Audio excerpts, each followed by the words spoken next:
looking at Ezra, who we know is also known as Esdra or Esdras.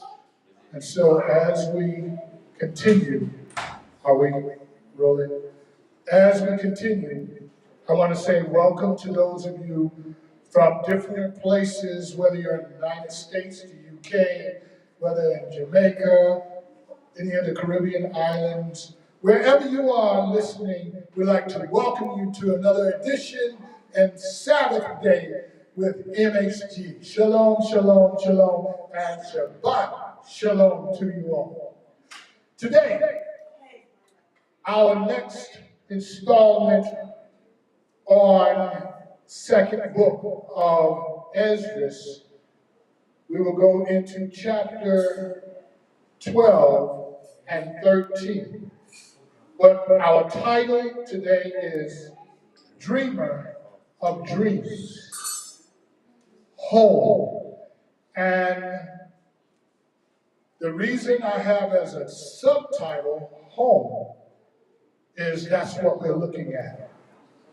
So I'm excited to bring to you this message today that the bottom line is, let's begin to recognize the signs. And as we see the signs, the book of Matthew, chapter 24 says, and when you see, so I'm following Yeshua's voice when he says, these things, when you see these things, know that the Son of Man is near, even at the door. So we're going to begin to look at home. Home.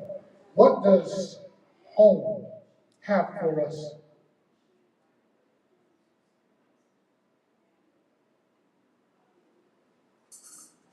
Second Esdras, or the second book of Esdras, chapter 12, verse 11 through 20. And what we're doing is we're continuing from where we left off last week. We talked a little bit about some of the different dreams and visions and conversations with Yahweh. Today we continue. And so there's so many dreams that we're going in and out of, and visions that we're going in and out of. I have to try to keep up with what is it? Is it a dream? Is it a vision? Is it Yahweh now in person? Is it a messenger? And so this is one I have truly enjoyed because I see home in this message. And so our title, Home, Dreamer of Dreams. So we know Daniel was also a dreamer of dreams, an interpreter of dreams. So Esdras, also another dreamer or dreamer. Verse 11, 2nd Esdras, chapter 12, verse 11. The eagle whom you saw come from the sea is the kingdom which was seen in the vision of thy brother Daniel. But it was not explained to him.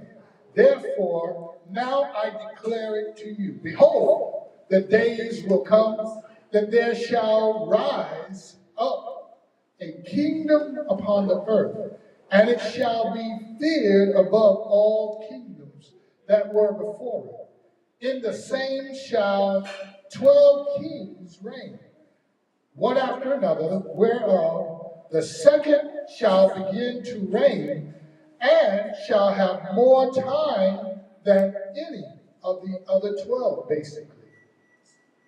And this do the 12 wings signify which you saw. As for the voice which you heard speak, and that you saw not to go out from the heads, but from the midst of the body thereof, this is the interpretation. Once again, this is Old English, so the language is a little bit different from what we're used to. And so even, trying to read it, I have to stagger through some places because my brain is just not registering such a different language. but I'll keep going as best I can, and I will explain what I have read. Second bullet, that after the time of that kingdom, there shall arise a great striving, and it shall stand in peril of failing. Nevertheless, it shall not then fall, but shall be restored again to his being. And whereas you saw the 8 small under feathers sticking to her wings, this is the interpretation, that in him there shall arise 8 kings, whose times shall be but small, and their years swift. So as we begin to break this down, the eagle, this is a follow-up dream as we kind of started into one of the dreams on last week, which was the woman. Now we've been bringing forth the woman quite often. So this week I decided to skip to the next vision, but the woman was the woman who complained of being absent her husband for 30 years. And during that time, when her husband returned, then she had a son. And that son, when it was time for that son to marry, and at the time of marriage, he fell dead. So the woman is in despair, and she is, going through great turmoil. Now, who is the woman? The woman is Israel. And the 30 years of absentee husband there was no offering from Israel to the husband Yahweh for about a period of 30 years. I had to really search for this because I'm like, okay, where is this part at? And where can we see this in the history? So then, based on my research, all of this goes back to Babylon. So basically, everything that I'm talking about now is the eyes and ears in Babylon. And was Yahweh absolutely silent? No, he wasn't really silent. But remember, there was no offering because there was no temple. And the temple was really absent for about a 70-year period of time. Now, for those who were left in Jerusalem, we don't know at what time they started doing offerings again. So I'm just going to kind of skip past that and kind of catch up to where we are now. So then came an eagle. The eagle now takes precedent, and the woman is now silent. There's some more things, but I wanted to skip past because I think this is going to kind of bring in both parts. So we have the eagle, and it says it is a kingdom that I explained to Daniel, your brother.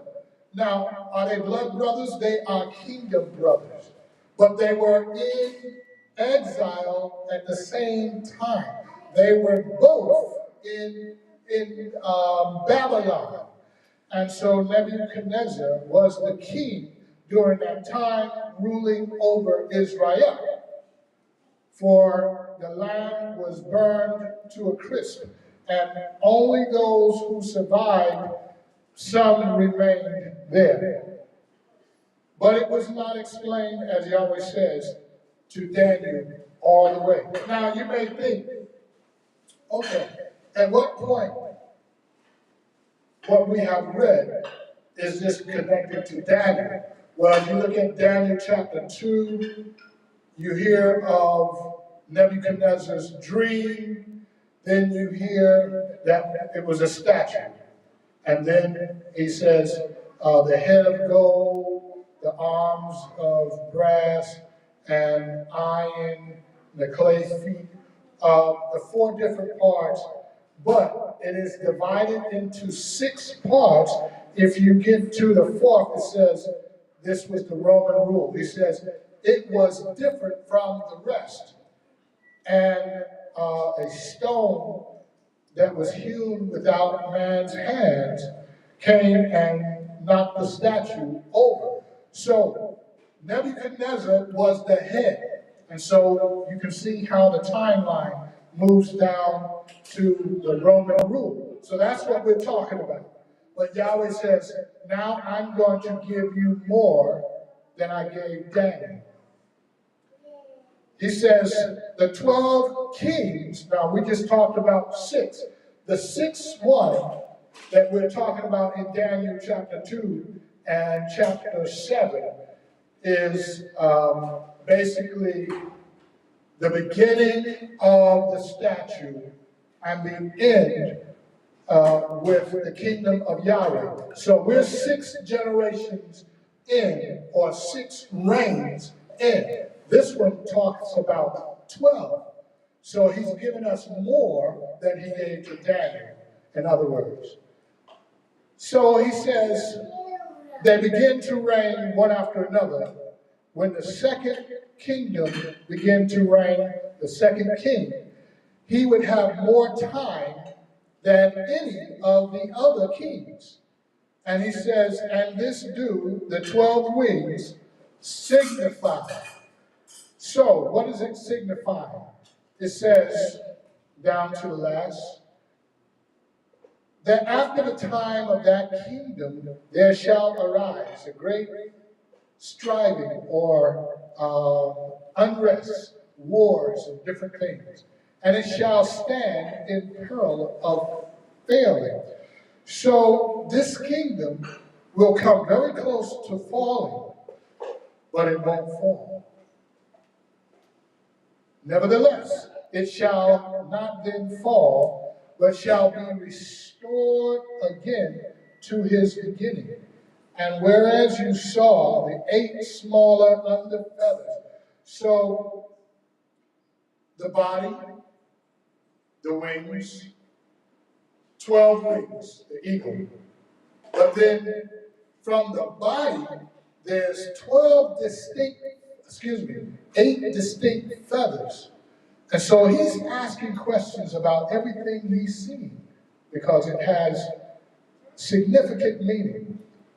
So here's the interpretation, that in him there shall arise 8 kings. So we see 12 kings or 12 feathers, but from one particular 8 shall come.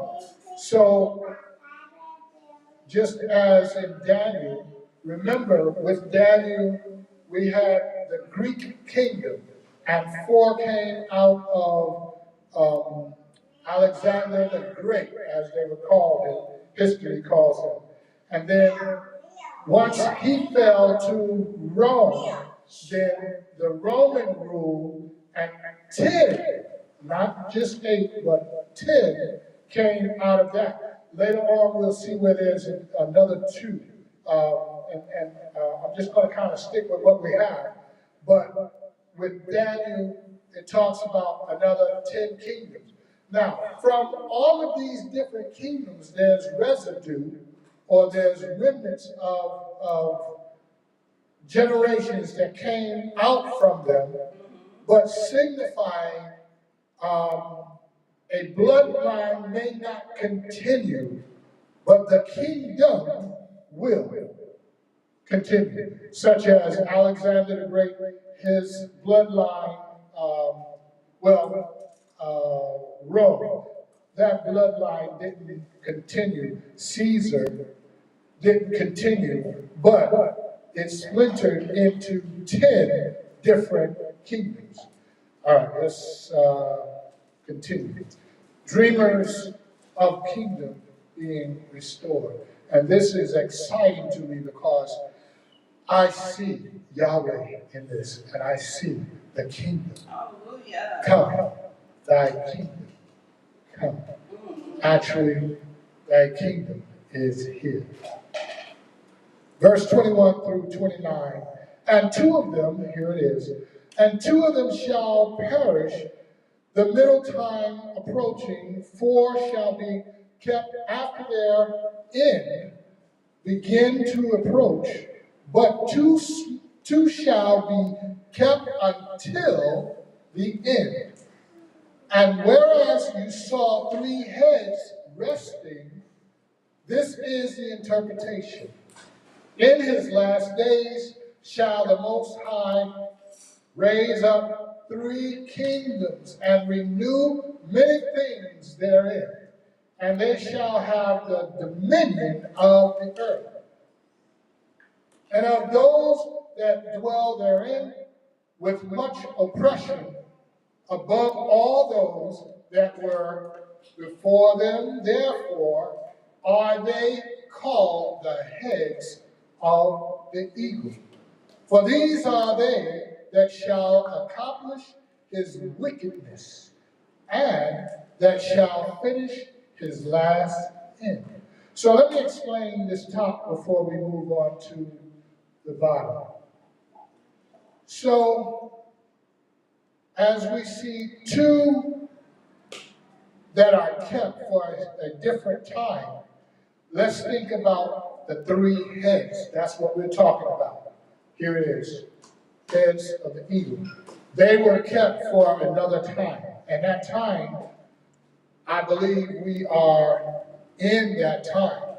And so those three heads, just to kind of clue you in what's going on, the one in the middle shall survive, but the other two shall be destroyed one by another, and then the one surviving destroying that other, or the one that is on the right. It explains it. I've been studying this through for several weeks, so I have it in my head. I have a picture in my head where it's going. And so it says that the latter end shall be accomplished with wickedness. From the beginning, I was trying to decipher or examine, is this the kingdom of Yahweh coming in? Because the way it began with verse 11, and you know, being right at verse 11, I started right into chapter 12 and went to verse 11. So I didn't begin at the beginning. I began where I saw the action taking place.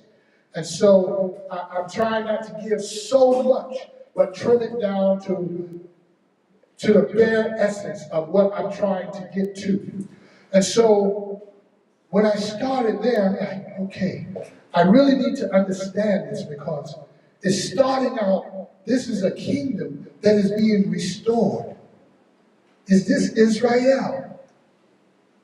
But only when I get here that I understand this can't be Israel, because it says, these three are the heads of the eagle, for these are they that shall accomplish his wickedness, and that shall finish his last end. Israel never ends. That cannot be Israel. So I have determined that this is the fall, which is why I started with the fall and rise. And then we have something connecting to Daniel. And so, what do we have here? Going to the last bullet, it says, and whereas you saw that the great heads appeared no more, so that can't be Israel. It signifies that one of them shall die upon his bed, and yet with pain. For the two that remain shall be slain with the sword. For the sword of the one shall devour the other, but at the last shall he fall through the sword himself. And whereas you saw two feathers under the wings, passing over the head that is on the right. So this is what I was just explaining, that the one head that was in the middle, the two on the side, the left and the right, and I'll get there. These in opposition, and one is killed off, and then the other one on the right survives, and then the one in the middle then takes that one out. And so, but when its time is completed, it will rise no more. Let me put it in plain definition for us. The kingdoms of Greece and the remnants of those who live even to this day. You see through the different governments, the kingdom of Rome, or kingdoms of Rome, those 10 different groups, you see them today in colonizing governments. And so, who is who? We don't know. We just know what Yahweh is giving us. But he's saying that their end will come. And when their end come, they will rise no more. That's basically what this is saying. Now, the other thing about this one king, it took me back, and I don't know whether this is the one it's referring to, but I went back and I began to study out the fall of Israel to one of the kingdoms, and this is found in 1 Samuel. I'm not going to state in it. 1 Samuel, where we saw the first king, Shaul, who was at war, and then his sons who were in battle with him, 3 sons, and 2 of them were killed off, and then the third one was killed off, and then he called forth his armor bearer, and he said, "Take my sword and run me through." And he would not do it. He just refused. He refused. And then Shaul himself, some of you know him as King Paul, or King Saul, the very first king of Israel. He took it and fell on the sword himself. So I kind of see this here. If this is it or not, this is the parallel and somewhat of the same. And so I was searching to try to really figure this out. And so because of the distance of time, some things, it's like a challenge. But anyway, the numbers and the events all match up. So it says, he fell through the sword himself.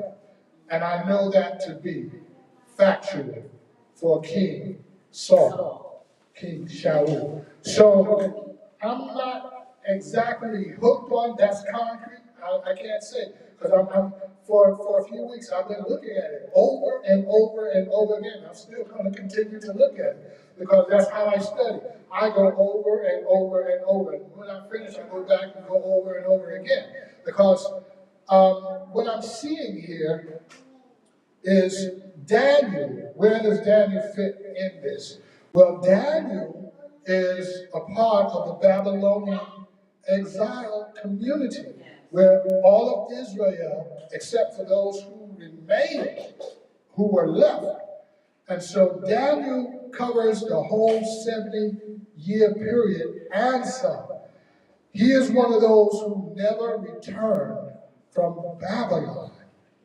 And because he didn't return, we have Ezra, who was one of his companions, who did lead them back. And so as they were led back, we have the fall and then the rise. And so what is left to do? They fell. What's left? To rise. And so Israel is going to rise. But this kingdom, these 12 and these 6 that we've been talking about, they have to complete. And things will be restored, which causes their fall and never to return. Chapter 12 still, verse 30 to 39. We're going to look at the lion, the eagle, and the correction. So this is why I skipped through the woman, because we've been hearing quite a lot about the woman, and I want to keep that up front, because the woman represents the wide entrance, the wide place. The woman is bringing us into the narrow place. So again, the woman is Israel, and the earth is the inheritance. So Yahweh is taking us through the wide place to get to the narrow place. And the narrow place then will open to the grand inheritance. And so, as we continue, let's see how all of this relates. The lion, the eagle, and what correction. Verse 30. It signifies that these are whom the highest have kept until their end. So what I'm doing is I'm really piecing together the dreams, the visions, and the conversations that are all present here. Yahweh is speaking sometimes, the messenger Uriel is speaking, and sometimes Ezra is speaking, and mostly listening because he's asking the questions. Yahweh also asks questions, but he also knows the answers. So he gives questions and answers. So what is this doing? He's now giving us a vision of this eagle. Then a lion is going to come in. This signifies the highest have kept until the end. This is the small kingdom and full of trouble. And as you saw, the lion whom you saw rising up out of the wood and roaring and speaking to the eagle and rebuking her for her unrighteousness with all the words which you have heard. This is the anointed which the highest have kept for them and for their wickedness until the end. He shall reprove them and shall upbraid them with their cruelty. For he shall set them before him alive in judgment and shall rebuke them and correct them. For the rest of my people shall he deliver with mercy those that have been pressed upon my borders, and he shall make them joyful until the coming of the judgment day. Whereas I have spoken unto you from the beginning. This is the dream that you have saw, that you have seen, and these are the interpretations. You only have been meet to know that this secret of the highest, therefore write all these things that you have seen in a book and hide them and teach them to the wise of the people, whose hearts you know may comprehend, and keep these secrets. But wait you here yourself yet 7 more days, that it might be shown to you whosoever it please the highest to declare to you. And with that he went his way. So he is told to stay here another 7 days. And during these 7 days, he's fasting and praying. So these are just several different times. Sometimes it's 3 days. Sometimes it's 7 days. And if it's too many days consecutively, I know there was a time there was like 3 days or 3 weeks. And he said, don't fast this time, but fast in prayer, but eat. So hopefully it'll be within the reading so that we can kind of take a look at that. But let's look at this lion who comes out of the woods. It says, the lion came roaring, speaking to the eagle and rebuking her for her unrighteousness with all the words which you have heard. So this is my confusion. I was stuck here once I got here several weeks back. I'm like, I keep seeing Israel in this wicked one. But is it Israel right now? And there's some other parts that suggest that not always when he says wicked one is Israel, but right here, I think it's Israel, the foolish, which is why he calls her wicked. But to say it correctly, it's all of Israel, both the wise and the wicked. It's only during the latter end that the wise is now separated from the foolish, because they all get to the place to meet him, but the foolish have to go and get some oil when the wise go in and the door is closed. So let's look at this. And I mean, I could be wrong, but I'm definitely not. I never give up search. Anytime I have a question, I go over and over and over. So it says, this, the anointed, that again said, okay, I'm back to Israel.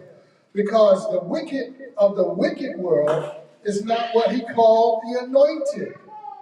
He would call Israel the anointed. He would also call Yeshua the anointed, who is coming to the wicked, who is Israel. So let's continue. This is the anointed, which the highest, now the highest, you know that that's the most high. That's Yahweh, the highest. Have kept them and for their wickedness till the end. So this tells me, just this one sentence, I'm going to move slow. I believe this is the Israel that was so wicked, Yahweh sent fire, burned the temple down to a crisp, killed many of Israel, many of them. They were seeking him, and he turned his face, because you are wicked. You are wicked, Israel. And so I believe that's what's happening. I see the return from the wicked part, but there's something that is redeeming here. It says, he kept them to the end. I believe this is us today, right here, unto the end. I believe this is us, all of this line. Those of us who are walking this out, we have been kept to the end. We were preserved. So let's see. He, speaking of Yahweh, shall reprove them. That has to be the redeemed Israel, or redeeming, and shall abide them their cruelty. For he shall set them before him alive in judgment, and shall rebuke them and correct them. This is where the meeting that has to take place. We have to go. So what we're doing now is we're gathering Israel. And everyone that's willing to go with us, we're inviting. But you got to be true to your heart, because on this pathway, you might think you can steal away because you're trying to make it with those who are trying to walk it. I guarantee you will burn up during this time. Because, see, the fire is not going to touch Israel, because we have to walk through the fire. But those who have the stench of evil, the stench of wickedness, it will be consumed, and the flesh will burn. For the rest of my people, so here's another split. For the rest of my people shall he deliver with mercy. So this is all of Israel. All of Israel consists of both foolish and wise. I see salvation for the foolish. They're only foolish because there are some things that they choose not to do. But their blood is still the blood. And the Most High has sent the redeeming blood to redeem the blood. And so all of Israel will be saved. And that's what the scripture says. All of Israel will be saved. Now, differing times, that's okay. Those that have been pressed upon my borders, and he shall make them joyful until the coming of the judgment day. So that means something is happening before the judgment. So one thing is the correction, the mercy. The Torah is correcting us. That's what's happening. We're learning by Torah. Before the judgment, whereas I spoke to you from the beginning. So all of this is leading somewhere. This is the dream that you saw, and these are the interpretations. You only have I met with and told. And so even Daniel being there in Babylon, a lot of this, some of this, he didn't share with Daniel, that he's sharing with Ezra. And so how do we know? Because both Daniel and Ezra says the same thing, or Yahweh said the same thing to both of them. He told Daniel, close the book. And in the end, those who diligently seek me shall find. And so that's what we see here with Ezra as well. Hide the books. And in the end, so I believe this is now the end that we are coming into. And so he says, but therefore write all these things that you have seen in a book, hide them, there it is, hide them, and teach them to the wise of the peoples. So there are some people who are wise. He says, teach them, whose hearts you know may comprehend and keep these secrets. So if it's a secret, that means it's not for everybody. There are some things that you don't share with everybody. So that's one reason I'm always careful about what I share when it comes to prophecy, because everyone is not supposed to know everything. So therefore, those things that I'm afraid of to let out, I won't say. But then there are those things that I know, okay, I can share this freely. And again, I thank Yahweh for allowing me to be free with some more things. But wait yourself 7 more days. And he's saying, I will come and declare more to you. So, as Yahweh is telling Ezra, so you know that this is a pause for 7 days. He's eating, well, in this one it didn't say don't eat. It didn't say fast. It says wait 7 more days. So I'm assuming that he's eating there. Verse 40 through 51. I'm still here.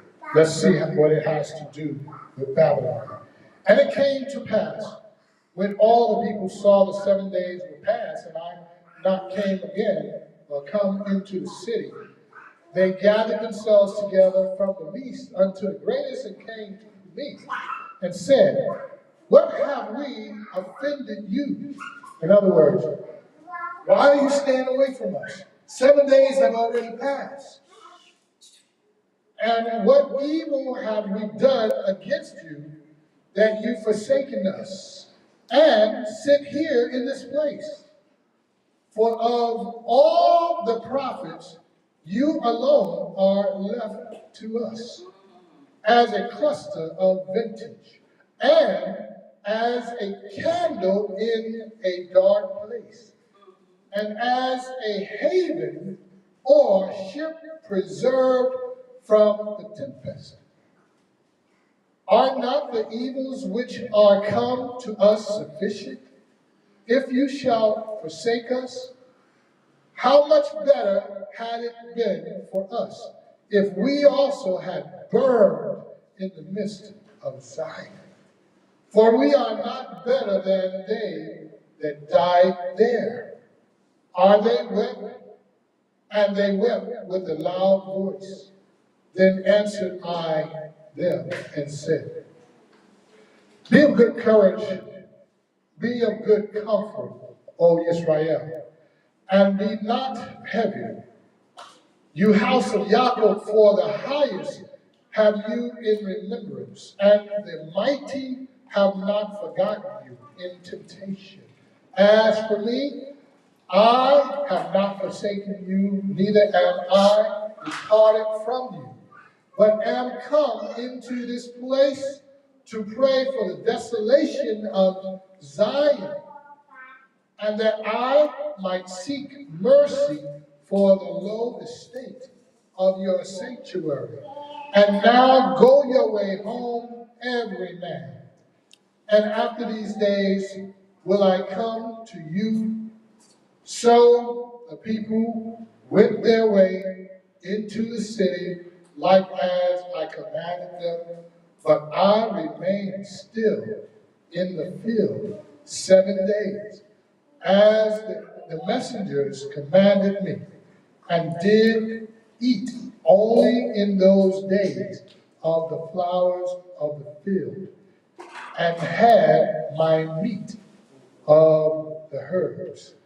So, as Ezra is speaking to the crowd, they came to find him because they knew he was supposed to wait 7 more days.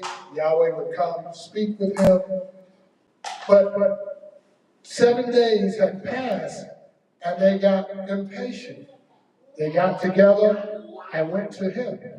And they said, what offense have we done to you that you didn't come to us? And he's saying, look, I'm still here. I didn't leave you. I'm right here in Babylon. And so he said, so what is it that have kept you away from us? If we have burned in Babylon, it would have been better for us. Because you alone are one of the only prophets that we have left. And you're keeping the words from us. It would have been better for us that we have died in Jerusalem. And so they were really wanting to understand why was he holding back from them. And he said, look, I'm going to pray. And I have Israel, Zion in mind. I'm going to ask for mercy. But you go back to your houses. And I'm going to remain here. And I will come when the Most High releases me to come. And so we see where he says, I'm going to stay here again for 7 more days. And this time he's eating, but not just regular food. He's now eating only the herbs of the field. And he's being nurtured by the Most High and the messengers. So as time progresses, we're going to move now into chapter 13. I'm really excited here because this intensifies my thoughts and my understanding of the time that we're in. Yeshua is declared. Not only is Yeshua declared, but Israel is also declared, and deliverance is projected in this chapter. Reading. Know this, therefore, that they which be left behind are more blessed than they that be dead. This is the meaning of the vision, whereas you saw a man coming up from the midst of the sea. The same is he whom God, the highest, have kept a great season which by his own self shall deliver his creature. And he shall order them that are left behind, and whereas you saw that out of his mouth there came as a blast of wind and fire and storm, and that he held neither sword nor any instrument of war, but that the rushing in of him destroyed the whole multitude that came to subdue him. This is the interpretation. Behold, the days come when the Most High will begin to deliver them that are upon the earth. And he shall come to the astonishment of them that dwell on the earth. And one shall undertake to fight against another, one city against another, one place against another, one people against another, one realm against another. And the time shall be when these things shall come to pass, and the signs shall happen when I show you, which I showed you before. And then shall my Son be revealed, declared, whom you saw as a man ascending out of the sea.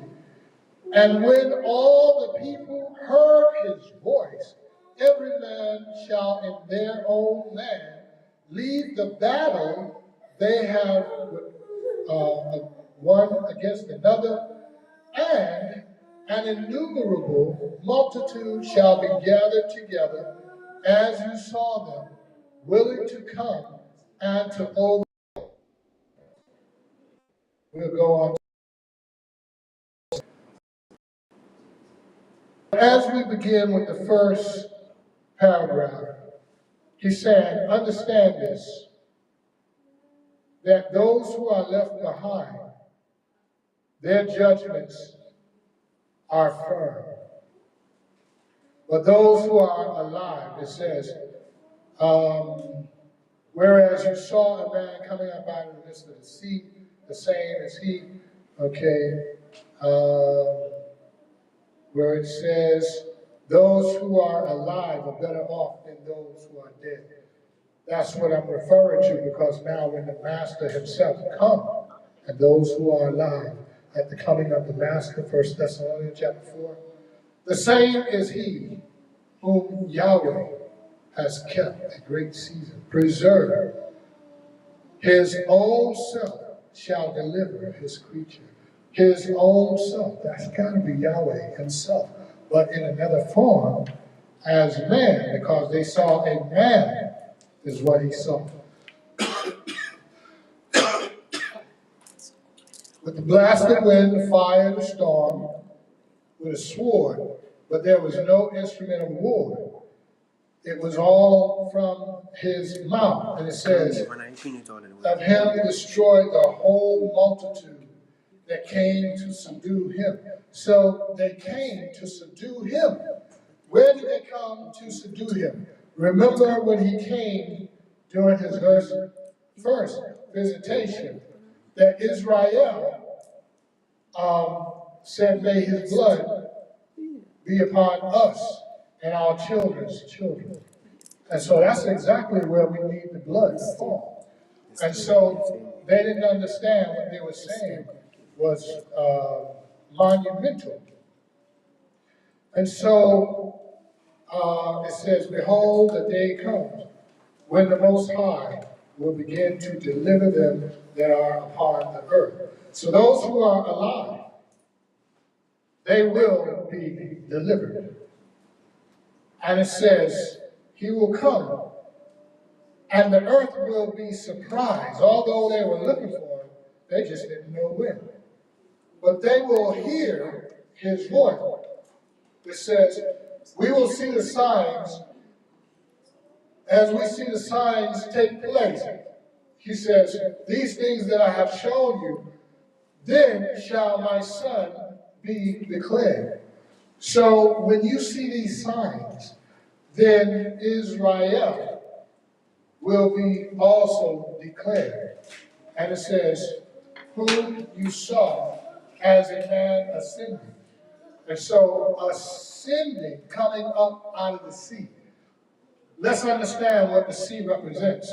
The sea represents groups of peoples. So he was ascending out of the groups of people. So yes, he will be born again in the earth. And then he will sit upon his throne. And as he sits upon his throne, these things that you have seen will begin to take place. So let's look at this last line. An innumerable multitude shall be gathered together. I kind of see this on both sides, good and evil. The evil ones, they want to go after him. They know he's coming. So they're after Israel. Remember, they have always been after Israel. Why? Because Israel were plants. They were planted into the earth to bring and produce the Messiah, right? So nothing has changed. So let's look at verse 35 through 40. So at 2nd Ezra, chapter 13, verse 35 through 40. We're going to look at the 12 tribes and see how does this correlate. But he shall stand upon the top of Mount Zion, and Zion shall come and shall be shown to all men, being prepared and built like as you saw the hill graven without hands. And this my son shall rebuke the wicked inventions of those nations.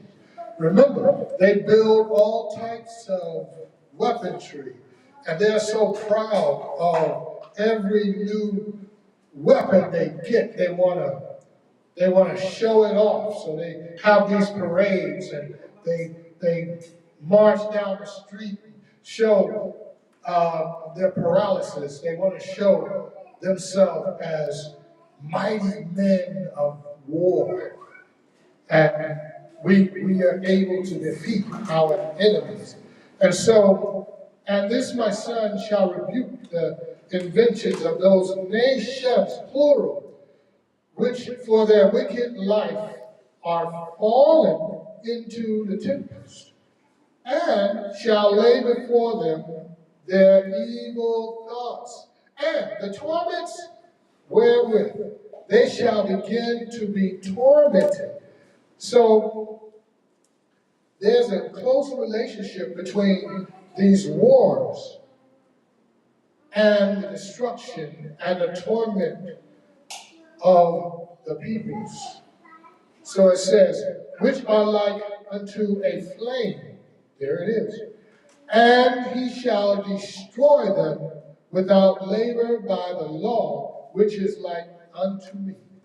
And whereas you saw that he gathered another peaceable multitude unto him. So there's the other group. So one group is definitely wicked, evil, innumerable, but now he splits it off and saying, but there's another group who's peaceable multitude.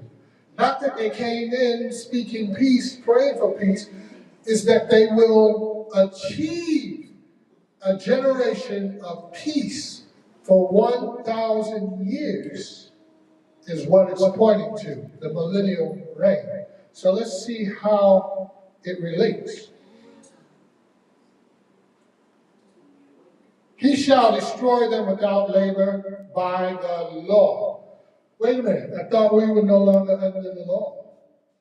He's going to use the law to destroy them. Why? Because if you don't keep the law is against us. The law is against sin. So he will use the Torah to correct us. And for those who accept correction, you accept salvation. For those who don't accept it, I call them foolish.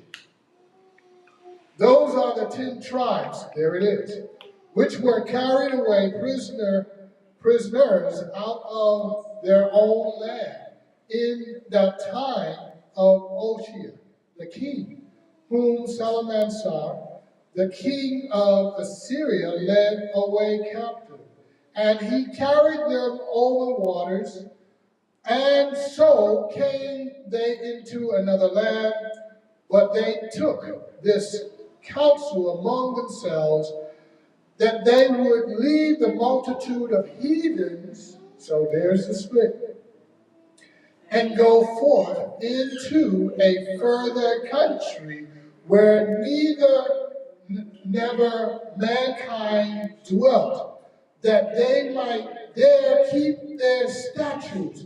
So that's the meaning I keep talking about. They're leaving the Gentiles and the heathens. They go into a place that no man lives. That's the secret place. That they didn't keep the laws, it says, which they never kept in their own lands. Wow, that has to be us. And they entered into the Euphrates, that's the pathway, by the narrow place. There it is. He's bringing back the narrow places of the river, for the Most High then showed signs for them, and he held still the flood till they were passed over. For through that country there was a great way to go, namely of a year and a half, and the same region is called Arsareth. And so, as I got here, I had to study it through to understand. Now, will it take a year and a half to travel there? Is it time or is it distance? I don't believe it's time. Excuse me, I don't believe it's distance. I believe it's time. And you'll see why when I get to the next frame. But before we get there, let's make sure. Yeshua, we know he comes to Mount Zion, or today we will also call it the Mount of Olives, as his feet will touch down and it shall split. And then it says, he will go into battle against those nations and their wicked inventions of war, and torment will begin. So for those who don't survive, let me just use the word nuclear holocaust. For those who do survive the nuclear holocaust, you can imagine that there's going to be a lot of confusion according to the governments and the people or the inhabitants, because everything is going to be in disarray. You're going to have nuclear fallout. And yes, I am using the word nuclear because I'm relating it to the strength of nuclear. But this is going to surpass nuclear because it is also Yahweh's weaponry. And you know Yahweh's weaponry has been firing off already.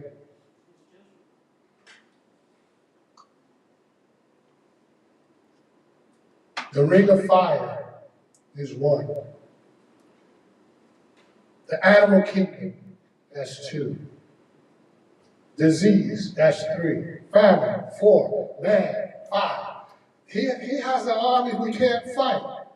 And so I see his army is already been activated. But he identifies it as the 10 tribes. Are they peaceful? He's identifying the group who will receive peace. But in order to get to peace, you got to go through trouble.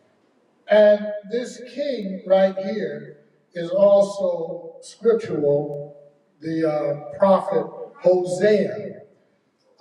They use different ways to spell different names, but I know that this is Hosea by the writings. When I go to certain writings and I see the same information that is pertaining to King Hosea, and I know it is the people who were taken into Assyria by Salmanasar, the king of Assyria. So this group will return who have not been back for more than 3,000 years. All right, so as he carried them over the waters, so here it's very important. It says they're going to go into a place that is inhabited by rivers, lakes, sea. Whatever the body of water, he says it will be dried up. This is what I'm seeing here. It says, and they will go forth to that country where never mankind dwelt. No man lives there. So we're going to a place. And it says that they shall keep my laws and statutes and my ordinances, my commandments, the same ones who never kept it in the land where they were born. So for us today, whether Africa, whether the diaspora, doesn't matter. Most of us were not born keeping the law or the Torah. So he's saying, I have to take you where we will be together for a certain amount of time, and I'm going to teach you my ways. So, let's see. The pathway, Euphrates, is one of the signs, and it will stand still till Israel do what? Till they pass over. So is that why we practice Passover? Yes, because we have to fulfill this one, the Passover. For though that country there was a great way to go, namely of a year and a half, and the same region is called Sarah. So let's kind of go. So we're going from gathering Israel, verse 46 through 52. The time of the parted waters. So we're going to take a look. And this is the second time, so to speak.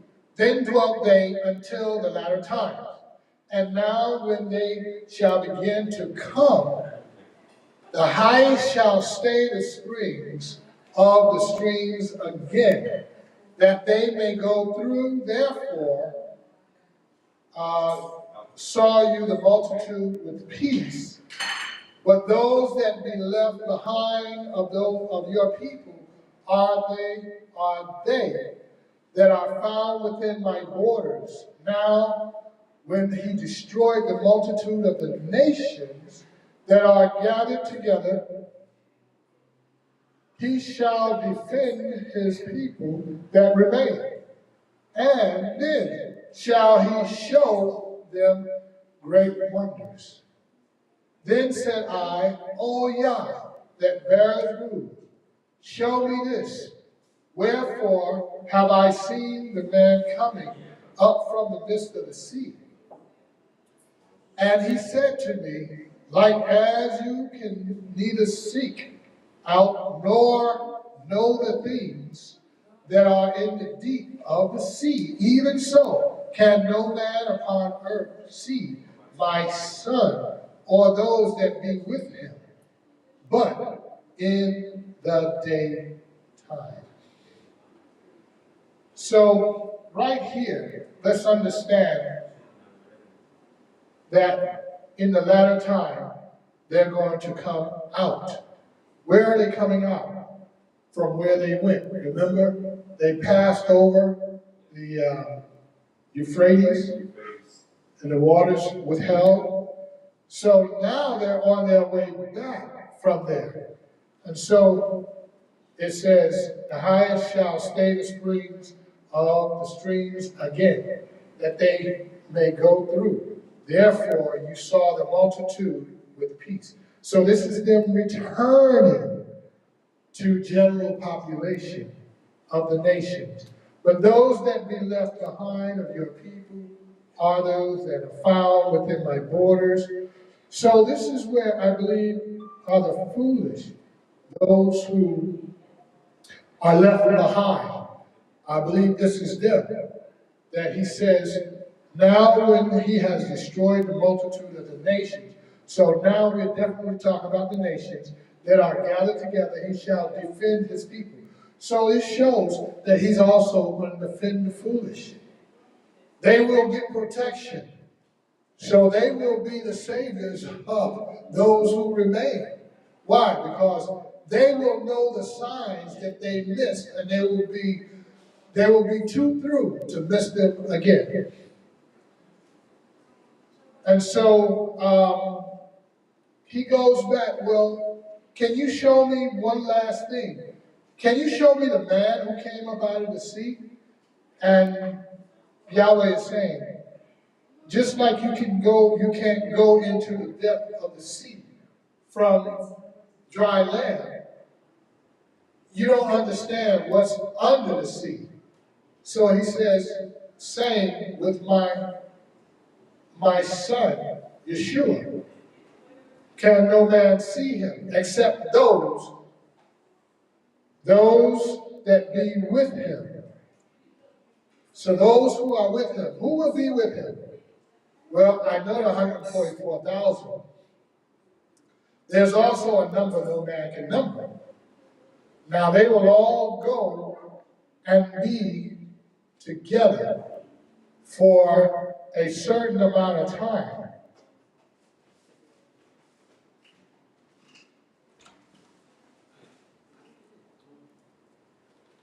Verse 53 through 58. So he's going to say something to Ezra in closing, and this is where I will close, that I've showed you some things from my treasure in heaven. So let me just read through. This is the interpretation of the dreams which you saw, and whereby you only are here enlightened. So only I'm showing these, for you have forsaken your own your diligence to my law, sought it. Your life have you ordered in wisdom, and have called understanding your mother. And therefore have I showed you the treasures of the highest. After others 3 days I will speak other things to you, and declare to you mighty and wondrous things.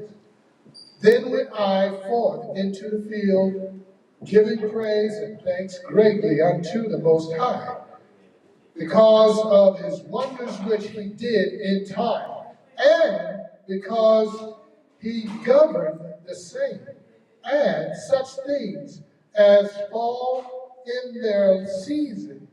And there I sat 3 days. So he sat another 3 days, and he listened to the Most High. And so he says, I have shown the treasures of heaven, and only you have I shown certain things. And he said, because you have embraced my laws and taken them in your heart, and allowed wisdom to be your mother. The mother is the nurturer.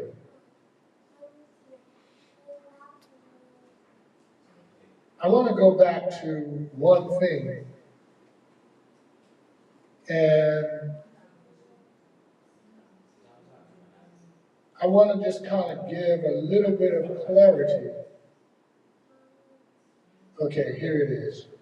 All right, so when Israel goes to this place, I wanted to know how long will they be there. So I've been studying this one frame for some time now, and I don't think I'm wrong in it. I don't think it's distance. I think it's time, and I'll show you what I'm saying. Okay, he said that they might keep their statutes. So he's taking them to a country, which means a land where no man lives, that they might learn and keep my laws, my statutes. And it will be what they never kept in their own land. He says the entrance is the Euphrates.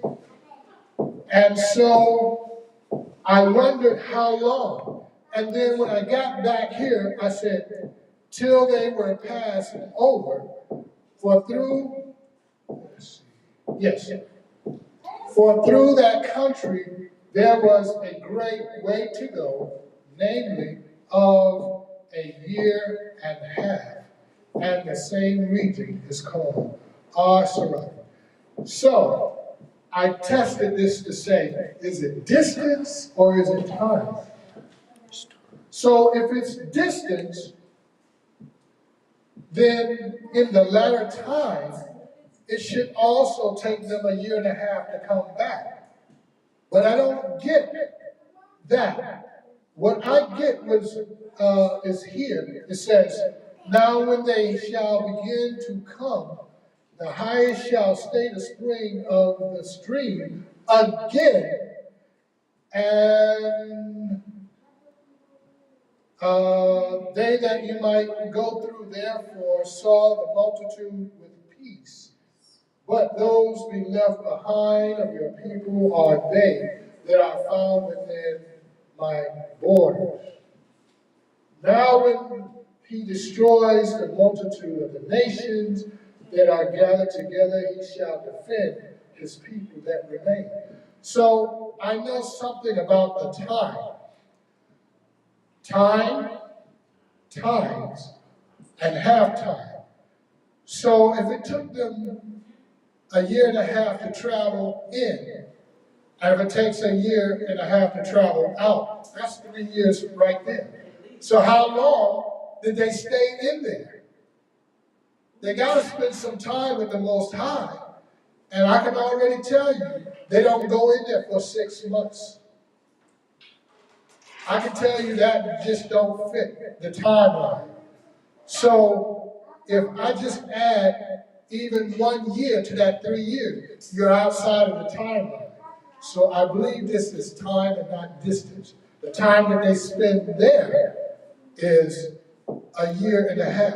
Now, here's my other piece of proof. If they crossed a sea, and it took them, let's see, it took them probably 1 to 2 days. I'm going to stretch it out and say 2 days. Let's say even 3 days. If it took them 3 days to cross the sea, the first time leaving Egypt, and Pharaoh's army was after them, remember they went to sleep, then the next day they woke up, continued over, Pharaoh's army was destroyed during that time. I think 2 or 3 days is outside of the timeline of a year and a half to travel, and then a year and a half to travel back. So whatever it is, it don't seem to be as big a body of water. The Euphrates River is smaller than a sea. So that's my rationale. So I do believe that Israel has some time to go, and I've thought of different scenarios of that year or that year and a half within that 3.5 year period, which fits very well with a 2 year extended. And so for me, I'm not going to go through it. It's just enough time to get Israel out of the way while the nations are going through very bitter judgments. And Israel is not affected by those things. And so I do believe that the timeline of a year and a half with Yahweh will be the time period that he is allotting to Israel. Can we give Yahweh a praise? Hallelujah.